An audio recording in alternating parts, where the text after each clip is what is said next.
Welcome once again to Lehto's Law. Here's Steve Lehto. Here's a fun story out of Europe, but I think it'll entertain us here in America and my viewers elsewhere, some of whom are actually in Europe.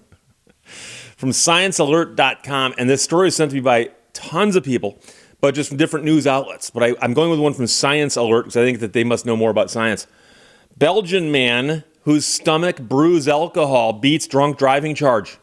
Now, the headline actually says drink driving, but in America we call it drunk driving.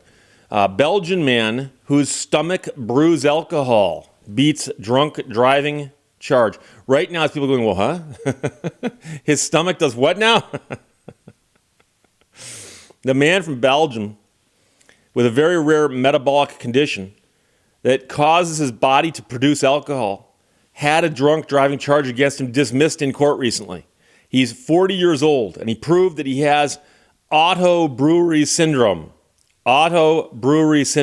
which causes carbohydrates in his stomach to be fermented, increasing ethanol levels in his blood and resulting in signs of intoxication. His lawyer confirmed the unusual case with the media after it had been reported.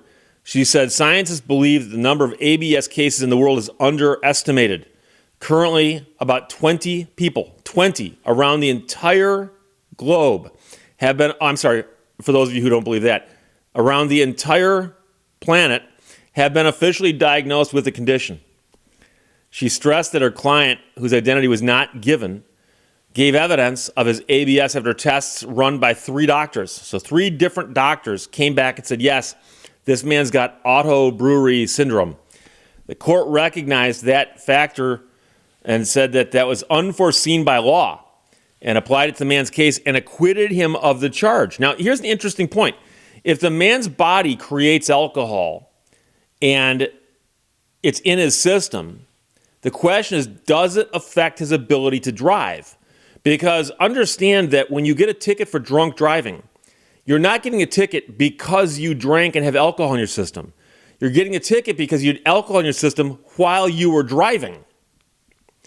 And so it really wouldn't matter how it got there if it hit a certain level, because you'd still be doing the same thing that people are doing when they're doing it on purpose, drinking at a bar, for instance, and then driving off. Now, I understand that there's a certain lowered level of bad mental state here, but it's still, if somebody plows into your car, if they run a red light, and the guy's staggering around like he's drunk and goes, well, I've got Otto brewery syndrome, so you can't blame me. Well, yeah, I can if you know you've got the condition and you're driving. And so that's the question I have is I don't know. I don't know what level of intoxication this guy displays. So that's the real issue here. And we don't know the answer to that. Because obviously, if the guy blew a really low number and they said, well, the number is low, but we still thought the way he was acting was too bad and they arrested him for that, that could be a problem. But if the ABS causes him to act like a staggering drunk, it seems to me there still might be a problem, because there are medical conditions that you can have that prevent you from driving.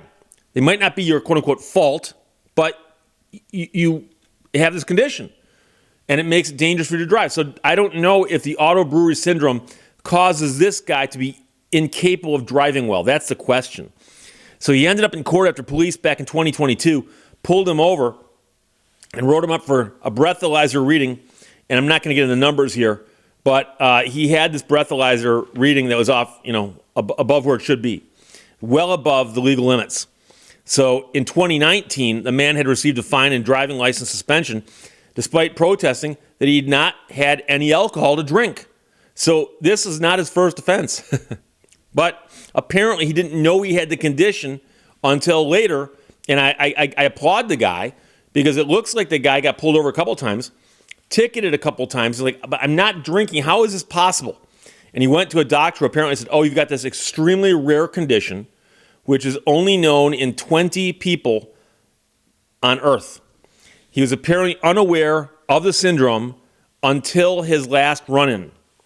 So the attorney said she and her client were awaiting formal notification of the acquittal. She noted that the prosecution service has a month to lodge an appeal if it wishes to do so.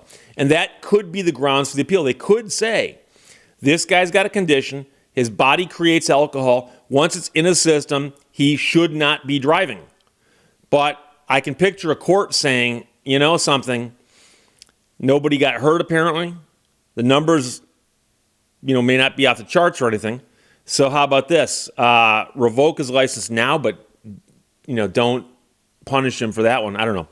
The man, meanwhile, was following a carbohydrate-light diet to avoid his stomach producing more alcohol.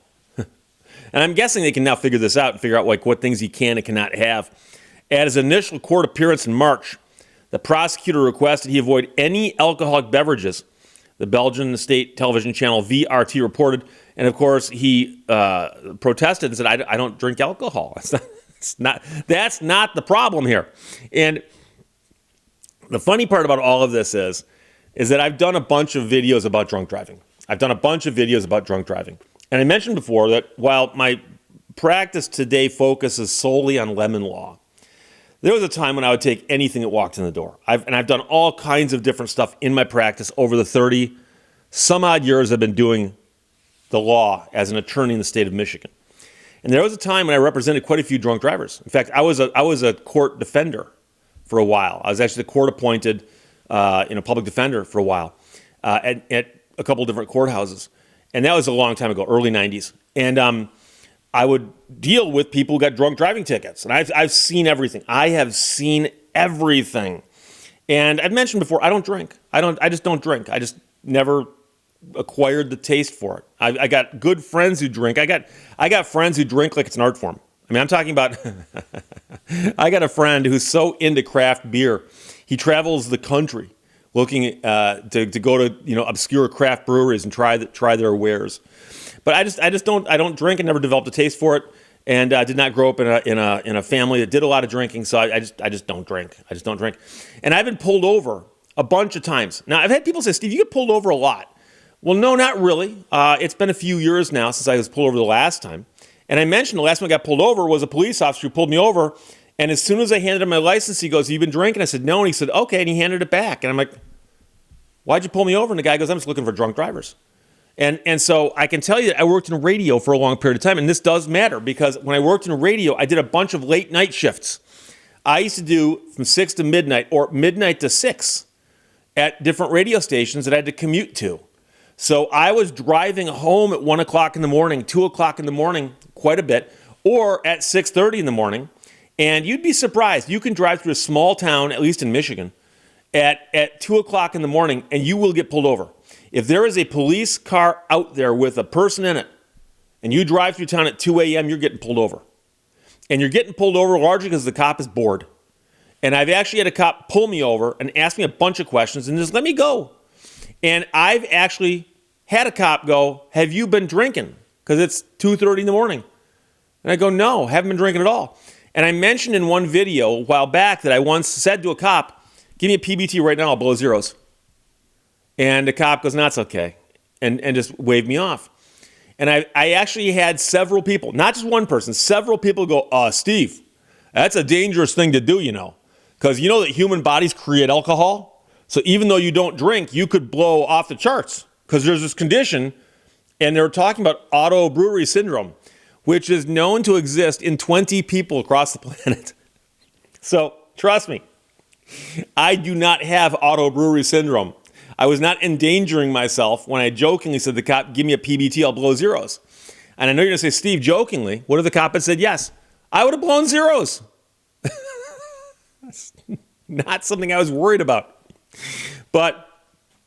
And I know some people are going, "Steve, really?" Right now, half my audience is going, "Steve, preach." The other half is going, "Really?" If you haven't lived in small town America or driven through small town America at 2 o'clock in the morning, you don't know what I'm talking about. And so I'm going to tell you right now, when I lived in Bad Axe, which is up in the thumb of Michigan, my family still lived in Birmingham, Michigan. And I think it's about 90 or 100 miles, depending on how you do the drive. And so I got one night off a week. It was Wednesday night. So I worked 6 days a week. I got Wednesday night off. So to maximize my free time, I would shut the transmitter down at the radio station at midnight, because we signed off at midnight. And at 12:03, I was walking out the front door, jumping in my car. And by 12:05, I was southbound on Van Dyke at the speed limit, heading south. Depending on which way I went, I'd go through some strange little towns that I don't go through that often anymore. Places like North Branch or Almont or Marlette. And at 2 o'clock, 1 o'clock in the morning, whatever time it was when I made it those places, quite often I drive by, I see a cop car, sure enough, turns around, pulls me over. And I literally could rattle out for you right now a dozen times I got pulled over in 2 years driving through small towns, got no tickets, nothing. It's a cop at 2 o'clock in the morning. He's sitting there.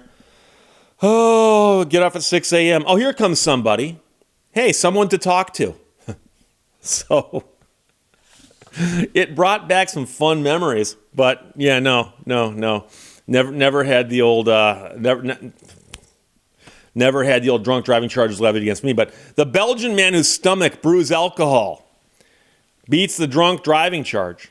From ScienceAlert.com, a lot of people sent it. And like I said, if the condition makes the guy drive as if he was drinking, they might tell him he can't drive. And so the real question, like I said before, is simply, if he did not know this, I can understand them wanting to go easy on him. But can you imagine if he got in an accident and hurt somebody or caused property damage or killed somebody? He can't go, well, I didn't know my body did that. It's still on him on some level, because for him to be 40 years old and have gotten a previous drunk driving and he didn't figure this out, despite the fact he had nothing in his system, does make you wonder. So there you go. Questions or comments, put them below. Let's talk to you later. Bye-bye. Thank you for watching Lehto's Law. It is one thing to decide to climb a mountain, and it's quite another to be on top of it.